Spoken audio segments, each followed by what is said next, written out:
Welcome back to another episode here on the Heart and Hustle podcast. I have Miss Erin in the house. How you doing, Miss Erin? I'm doing great. Great to see you. Erin, let people know what organization you're working with and what is your role with them. Sure. I am the executive director of Charting Careers, which is an organization in Annapolis, Maryland. We work with young people and their families, helping them to discover their own power and reach their goals. I love it. What gets you into this line of work? I It's been quite a journey for me. I haven't had a straight path like some people have. Mine's been a wandering, exploring path. I grew up in the Dallas, Texas area and went to some really great schools and that pulled from really diverse populations and didn't realize how lucky I was with my educational background until later in my life when I went to become a teacher and taught in rural North Carolina and got to see how many of my students who were very bright but were reading at a first or second grade level, even though they were in sixth grade. And it hmm wasn't because they weren't smart. It was because the system was sort of not set up to support them properly. And that really just ignited my passion for supporting young people, especially young people whose families might have had extra struggles in life, and really making sure every young person has an equal playing field and supporting the whole child. Because as a teacher, you can only do so much in the classroom and you take a year to get to know a young person and their family, and then they move on. And so I wanted to do hmm something where I got to know the whole child, but also got to stay with them for the long term. So that's what at Charting Careers, we're very relationship focused and stay with kids Yeah. for a long time. Erin, I love that. But I would also tell you, I would just literally, before I got on with you today, I had a conversation with my friend. I talked to you a little bit about it before we got on. October 2nd, I have an event, and it is me as a president to my old high school's foundation. I was a kid that barely graduated, that was adopted, that was in sexual abuse, that was hard headed, that probably spent a lot of time in the office or in ISS. And I said, it means a lot to me, this event, because this is the first event where I feel that everything, when someone counted me out, I am showing up and say thank you to every single person that actually seen me for who I was. So in that day, I am calling all my old bosses, all old teachers that I remember maybe at that moment in seeing eye to eye with them, but those words of encouragement and those words that allowed me to feel seen matter so much, Erin. Like those seeds were truly planted in my life. Some other folks may have watered them. And it is, how do we continue to give back to the little Ephrains, the little, Aarons, and all these individuals that may at some point in their lives didn't feel seen at that table, and Yep. saying, hey, we created a table for us, Yep. that you, you, Yeah. you are. So you saying that, it is so true. People don't know what they don't know. So Right. we can give them the opportunity to know, and we can help them. Their lives are just so much better because of it.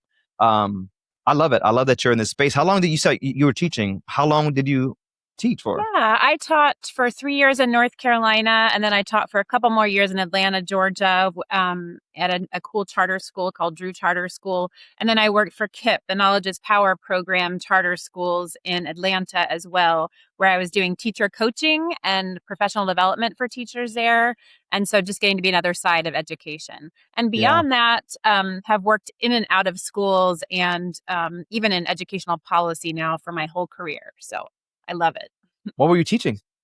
I taught fifth grade for a while, all the subjects. And then I also taught sixth grade science and social studies, which was very Okay. fun. Yeah. Fifth grade. Yeah, I mean, those are two interesting years, actually. they are. You got that fifth grade that is thinking they're grown because they're going to They middle school. are. They But are. then the sixth grader that is now new to this middle school and probably really dealing with a Right. lot of emotions and dealing with a lot of Yep. things. I actually heard that there's a huge gap because of middle school. Like in elementary, your parents are there, they're at all the opportunities, all the events. And then middle school, they kind of almost lose that. Did you see Yep. that happening at sixth grade? Absolutely. I think it's such an important time. Middle school, that's part of why I loved it. I remember middle school as just such a weird time in my life, too. And having teachers who really invested in me, or different adults that I trusted who I could go to. And I think we believe so much. So at Charting Careers, we start with kids when they're in second grade and then work with those same young people to and through college or career. And I think part of what we've realized is when we're matching young people with mentors, we need to make sure it happens before middle school, because in middle school, you're going through so much change and transitions that having some trusted adults already connected with you before you go into this journey of of independence, of a lot of different challenges with getting confronted with substance use stuff at school, possibly, or other bullying challenges, making sure we're really pouring into kids so that they can develop that confidence and that self sufficiency. Charting careers, is that something that's just more local, or is this something that's It also is, nationwide? it's local. Yep. I mean, we follow a lot of what other organizations are doing in terms of that investment in young people. I think what makes us different is the extent to which we invest in the young person's family unit. So, in addition to our after school programming and mentoring, we also work really closely with parents and caregivers because we know to support a young person, you can support them so much better if you're in a relationship with their family. And so, we do family nights, but we also do parent cafes where parents to get together once a week and support each other, and then do more intensive support of families who are struggling a bit more, whether that's with social emotional with emotional stuff or financially. We really pour into them as well. Is this in partnership with a school, or is this you guys have your own location and you guys are doing all this work out of it? A mixture. So we're here in Anne Arundel County, Maryland, and we partner really closely with Anne Arundel County Public Schools.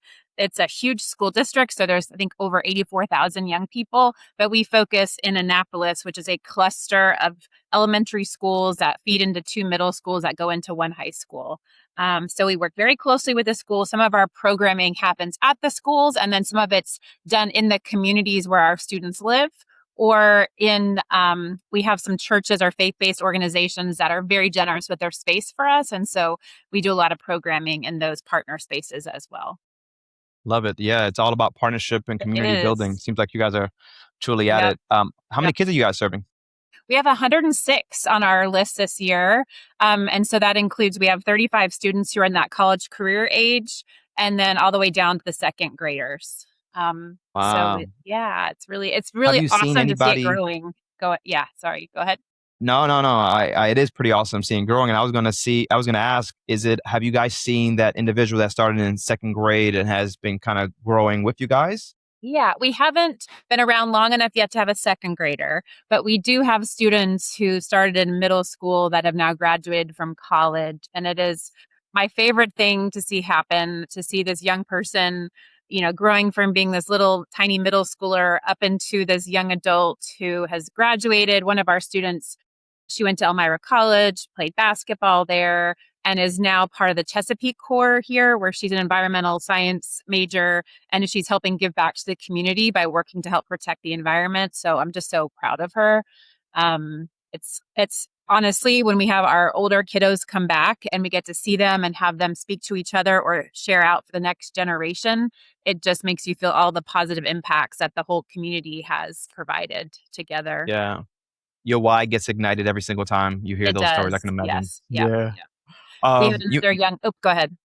No, no, go ahead. I like the stories. I was going to say we have another young man who is, he just like me, he's kind of getting a path that isn't as direct to what he wanted to do, but he's changing career paths and was in college for one thing and decided to study something else.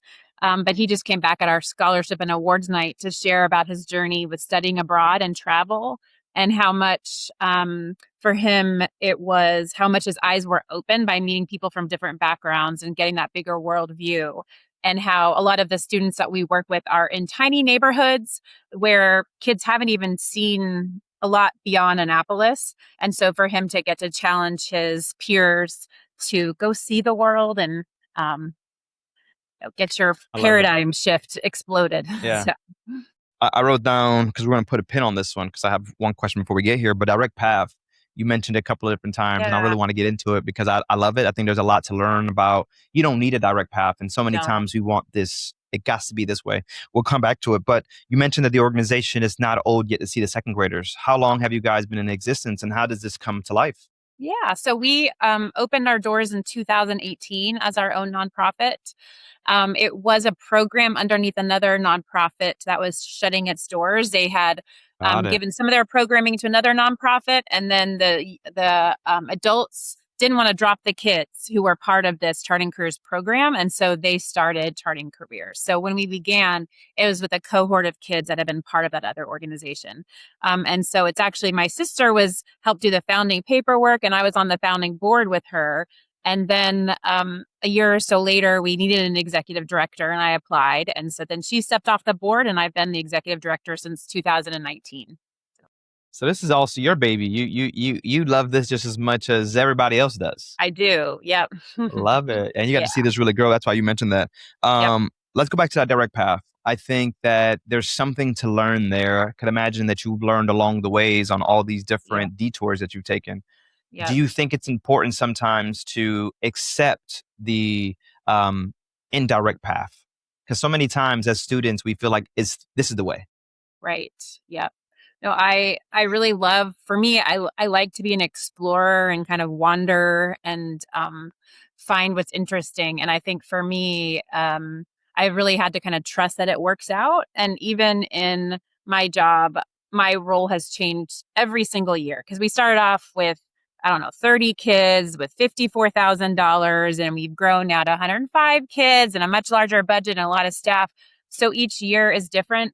And also fundraising, that's a big part of my job. And when I started off, things would make me very anxious because I'm like, I have to fundraise everybody's salaries and it's make sure we don't drop programming for any of our kids.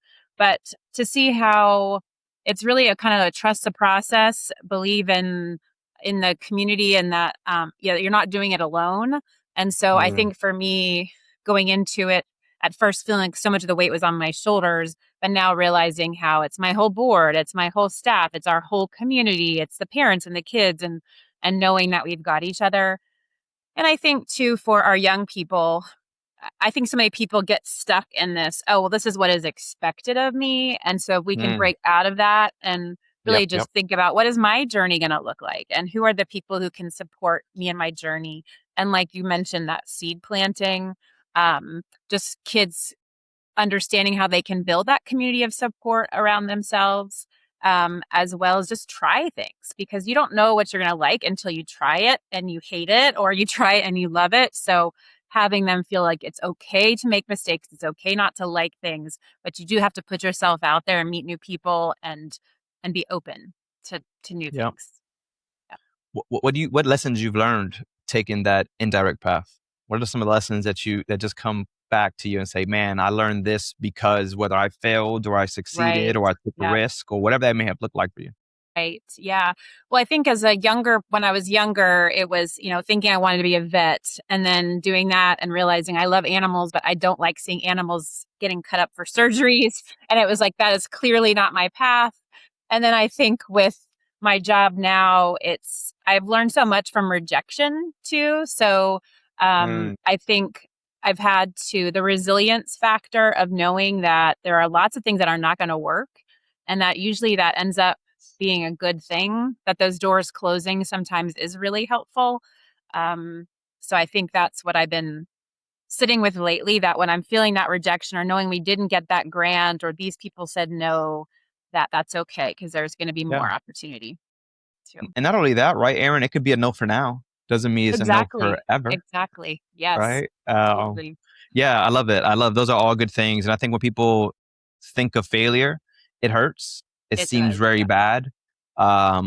But it's really not. If you look at it from a different mindset of what did I learn or what can I take from this Right. moment, realizing there's actually a lot of value in that. And there's a lot of value in taking risk.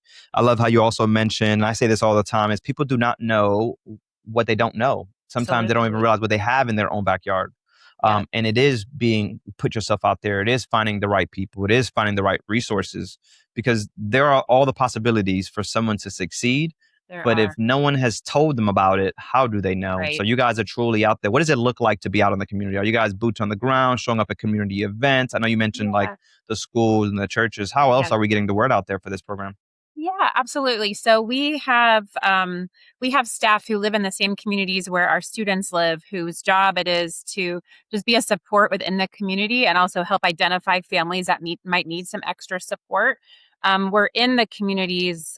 Annapolis is a fairly small town, so we go to a lot of events that are in neighborhoods and meet people where they're at. I think too, our organization really took off during the pandemic because schools and big systems, there's certain things they can't do because of red tape. Whereas as a small, nimble nonprofit, we could still go in to put into neighborhoods. So we were delivering computers and desks and checking on our families and dropping off food because we had that flexibility. We just masked up and did it. And so I think that's one of the things I love most is that ability to be flexible and innovative because we're working outside the traditional Yeah. system. I I would second that as well. Having this organization that is tied to the school but becomes its own entity. You are right. We could do a lot more things without having to go through the school district. Do you feel, and I have someone now on the board that was the school secretary for 35, 36 years. So now that she's on the outside, I'm like, you really get to do the things that you probably always Right, wanted because right, now you're outside these four walls. right, Um, is this what you wanted to do outside those four walls? Because I can imagine being an educator and realizing I'm so limited at times on what I right. really could do and want to do. Is Yes. this that thing that you wanted to do when you were inside those four walls? It is without even knowing it, because I did not have as I mentioned, I didn't have a clear vision of like, this is what I want to do. But now that I'm in it, I love it so much because I love to learn and I love to meet new people and explore and innovate and be creative. And so I always knew I would do something creative with people, but the each year we are doing something different because our organization's designed to fill gaps. And if there's somebody else doing something, we don't need to do it anymore. And so you'll every year we shift a bit to see what we can do better and how we can meet those needs. So I in hindsight, I would have said, yes, I can see myself doing this, but it was not a planned, a planned event. When you talked about fundraising, a lot of people kind of maybe struggle in this area. I mean, or have a focus of fundraising more than ever because Yep. of what's happening at a government level. So everyone's trying to Yep. figure out what can I do different. What are some of the things that you guys do for fundraising that has been successful for you guys? Yeah, so we have really tried to think about how to have a diverse funding stream because we know we don't want to be too dependent on any one funding stream. Because one thing we've definitely seen serving in the communities where we serve is that there's been so many organizations who've come in the past and promised things, and then when their funding gets cut, and then they stop and they just kind of disappear. So Yeah. we said to ourselves, we're not going to be one of those organizations that promises things and then leaves. And so to have diverse funding streams is very important. So we do a lot of grant writing. We have a volunteer who helps us tremendously with that, but we're writing grants for the federal, state, county, city governments. And then we also are always looking for corporate sponsorships and then individual giving. And I think for me, I had formal training in fundraising, but it's so different when you're actually doing it. And I think some of the most helpful advice I've received is that it's no different than any other kind of relationship that I want to you're helping people fulfill their own personal passions too. So it's really finding that match of people for whom they're looking for something to give to and invest in. And so you're not asking them for money, you're asking them to invest in this really meaningful work and to have them be a partner with you. And so I truly feel that all the people who are giving their gifts to us are people I want to be in a relationship with. We're not going to take money Yeah. from people that we don't have similar values to and who don't respect the students and families that we're serving. So it's very much a give and take and a true relationship with our donors and supporters. Hell yeah, Aaron. I totally agree. Relationships matter during this Yes. process more than ever. Yes. And being part of the organization that I'm in today, where they haven't really, I guess, kept up with these relationships, and you Right. can tell. But Right. then also running into people that says, "Hey, I've always wanted to give back, but no one's ever asked me." Yeah. Like it happens a lot, right? Yes. Yeah. Um, but that also means that your ducks have to be in a row. Like the foundation of your organization really has to be, you know, dotting your I's, crossing your T's. Do you feel that the organizations nowadays are missing that? Or is it easier nowadays as well with some AI? Like, where do you feel being in the space about organizations that may need this? See, I mean, it's really hard because your organization has to be good at so many different things. And I think we made a mistake that a lot of organizations make when they're new that we cared so much about our programming and investing everything we had into our students and families, which is wonderful. But then for a bit, we're like, wait, we didn't build the infrastructure we need to be sustainable. So the last few years, we've been trying to say, okay, we've been this ship that's sailing. Now we need to like make sure everything inside the ship is stable. And I think in terms of fundraising, we don't have any fundraising staff. So it's, I'm the executive director, so that is part of my role, but we rely on a lot of volunteers. And it's easy to have some things slip through the cracks, even well intentioned. So, for instance, maintaining and properly stewarding those relationships with donors, it can be easy sometimes to forget to thank somebody or to, Yeah. like we have somebody helping with thank you cards, but then they're on vacation. So I think, I think that part can be very hard because people go into this work for their passion for the mission. And then there's a lot of logistical, not exciting times of data tracking and kind of the Yep. Yep. non-sexy stuff behind the scenes.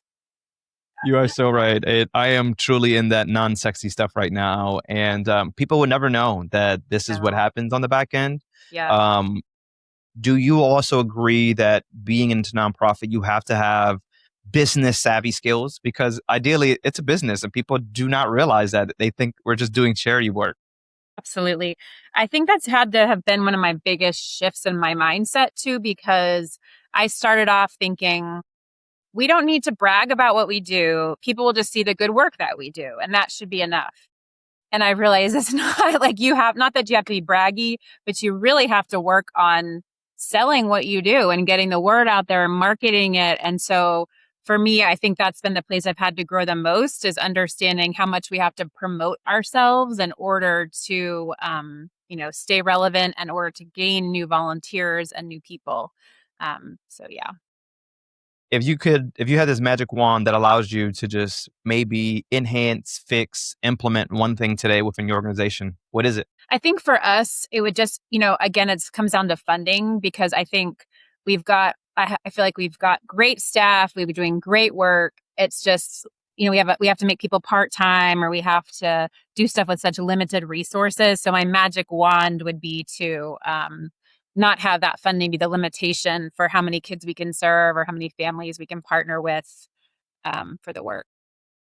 Love it. And for those that may be in a time of, hey, we definitely need these services, how do they get involved? How does that journey look like for them so that they can also understand what it looks like? Yep. So on our website, it's just chartingcareers.org. We have a section for families or students who are interested in joining. And so people could just email somebody on our staff. Even on our website, we have all of our email addresses too. So just reaching out to join. We do have, right now, we're focused just on Annapolis area because transportation, we try to do so much in person. So we're not able right now to serve too broadly. But certainly if somebody's living in here in Annapolis or Anne Arundel County, they can reach out and we can work to support them in the ways that we Love can. it. Erin, are you guys on social media? Could they see some of the stuff that's going on social? Yeah, they absolutely could. We're on Facebook and like LinkedIn and sort of all the kind of common places to be online. Erin Yeah. said, I don't know. I don't take care of that part. Or do you? Because I mean, as a I do. non. I'm definitely involved. Doing some Facebook Yeah. posting this morning, even though I know that's not all that's not where everybody is. The younger generations are more on other places, but still You'd be we find surprised. a lot of, yeah. Yeah, you'd be surprised. I posted something as we're getting ready for our event, and it was just more like, do you remember a teacher or a friend or someone that just kind of made an impact, nominate them here at the Hall of Fame? Yep. And 236 comments in the last 2 days. That's And I'm like, amazing. holy crap. And then That's and then amazing. we got 10 nominations out of that. I Holy just put the cow. website. So I was Yeah. like, oh, yeah, sometimes you don't realize that one post, Yeah. at the right time truly Absolutely. just And then makes a who's difference. friends too? Because we just had some students, we took some students to this leadership development training in Florida. And when they got back, we posted some pictures of them in Florida. And because they were in it and they shared it with their family and some of our staff shared it, it's just so cool to see how all those networks lead to new followers and new people interested in the work. So it is fun to watch that on social media. It is. And I'm always about holding people accountable, Miss Erin. So what does it look like for Miss Erin in the next 3 years, whether personal or, Yeah. maybe just work? What does that look like for you? What are those goals that you want to accomplish?